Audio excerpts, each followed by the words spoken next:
से जुड़े रहें। आगे उद्बोधन के लिए मैं डॉक्टर प्रकाश हिंदुस्तानी को आमंत्रित करती हूँ। सर के बारे में मैंने थोड़ा सा कम बोला था उस समय। मंच पर आसीन आदरणीय रविंद्र दुबे साहब, शर्मा साहब, डॉक्टर दिवाकर शाह साहब तो खुद बहुत कर्मठ व्यक्ति हैं जिन्होंने शहर को बहुत कुछ दिया है और अभी भी निरंतर देते जा रहे हैं।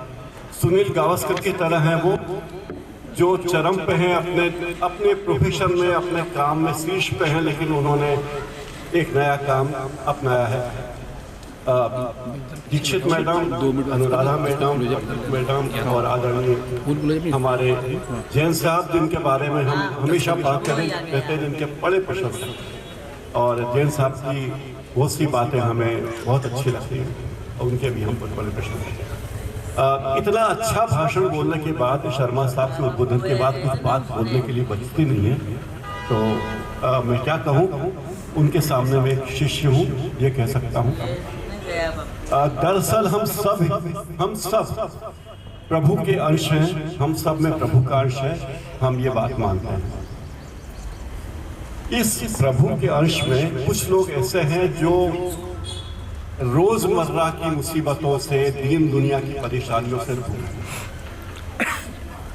जिन्हें महंगाई का डर नहीं है, शहर के खराब ट्रैफिक का डर नहीं है, ईरान, इजराइल, अमेरिका के युद्ध का डर नहीं है, वे बड़े दिव्य लोग हैं।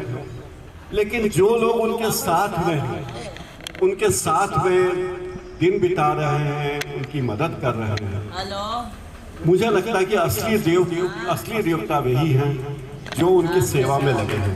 मैं उनको नमन करता हूँ और उनके जज्बे को सलाम करता हूँ। मेरे एक बहुत घनिष्ठ मित्र हैं, उनके घर में मेरे भाई जैसे थे, उनकी छोटी बहन हमारे साथ रही और हमने देखा कि किस तरह के संघर्ष, रोज के संघर्ष, मिनट के संघर्ष, पल के संघर्ष उनके सामने। मैं उनके संघर्ष को नमन करता हूँ। दरअसल असली योगी वे योगी नहीं है जो हिमालय की कंदराओं में जाकर बैठ गए हैं, दान दक्षिणा ले रहे हैं। असली योगी वही हैं, असली संतत उन्हीं में है जो इस तरह के कार्य कर रहे हैं।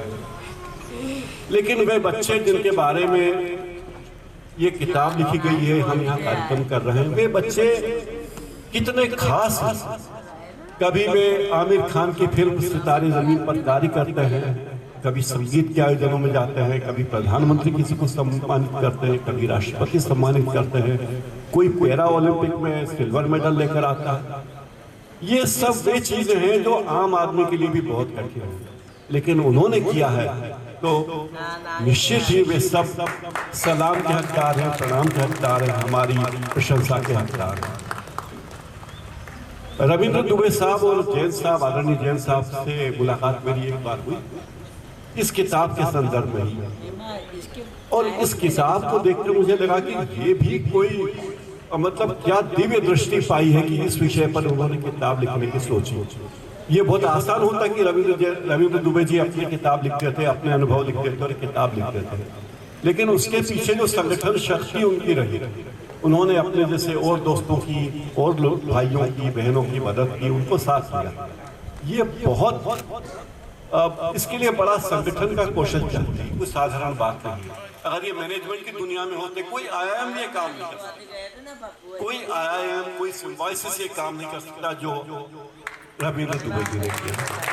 क्योंकि मैं अपने कई कर रहा हूँ, कोई काम तो मैं कर सकता हूँ, लेकिन इतने लोगों से लिखवाना, 5 दर्जन से ज्यादा लोगों से लिखवाना, तस्वीरें इकट्ठी करना, उसे एडिट करना, जिन लोगों ने इस किताब में काम किया है, किताब के पीछे, किताब के आगे, जिनके नाम इस किताब में, और ऐसे बहुत से लोग जिनके नाम इस किताब में नहीं है, लेकिन उन्होंने बड़ी मेहनत की है, तो उन सब को मैं सलाम करता हूँ। उन सभी देव तुल्य बालक बालिकाओं को मेरा नमन है और उनके माता पिताओं को नमन है जो असली संत हैं, असली देव तुल्य कार्य कर रहे हैं। उन्हें उसका कोई अवार्ड नहीं मिलने वाला। इन 5 दर्जन लोगों में से किसी को नोबेल प्राइज नहीं मिलने वाला, कोई पद्मश्री नहीं मिलने वाला है, कोई वीरता चक्र नहीं मिलने वाला है, और तो और लोग उनको शायद साथ भी न दें।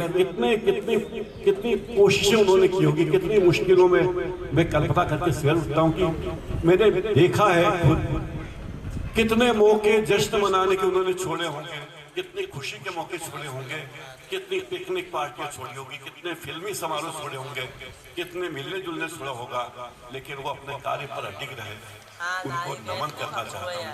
उनके लिए शब्द नहीं है मेरे पास, और मैं यही कहूँगा कि यही इंसानियत की असली ताकत है जो देखने को मिलती है। इंसानियत की असली ताकत ये नहीं कि कोई व्यक्ति 1 लाख रुपए का चेक दे दे या 1 करोड़ रुपए का चेक दे दे, CSR फंड में से पैसा दे दे और कोई बड़ा कार्य हो जाए। कि फलानी कंपनी के फलाने उद्योगपति ने अपनी आय का 75% पैसा दान दे दिया, पर दान उन्होंने किसको दिया? उन्होंने एक ट्रस्ट बनाया, एक अलग ट्रस्ट बनाया, वो खुद ही उसके मालिक है।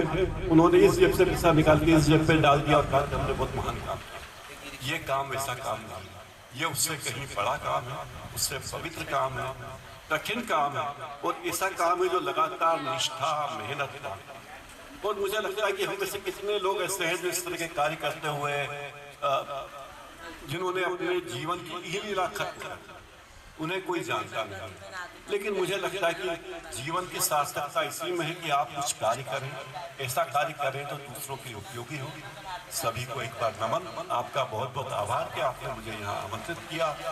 इतने विशिष्ट लोगों से मिलने का मौका मुझे मिला। एक साथ मैं इतने प्रतिभाशाली बच्चों को देख रहा हूँ जो ड्राइविंग के शौकीन है, गाना भी गाते हैं, कुछ खाना बनाने में मदद करते हैं, अपने धर्म का पालन भी करते हैं। तो एक जैन बालक है, अपने शाम के पहले वो भोजन कर लेते हैं। तमाम जैन अपने धर्म की गतिविधियां करते हैं। बहुत विशिष्ट लोग हैं, उन सबको बहुत बहुत नमन।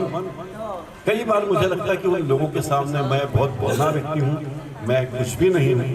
उन माता पिताओं के सामने, भाई बहनों के सामने मैं बहुत छोटा हूँ। बहुत बहुत धन्यवाद। मेरे पास शब्द नहीं है इस सम्मान के लिए। आपने मुझे सुना, बहुत बहुत धन्यवाद।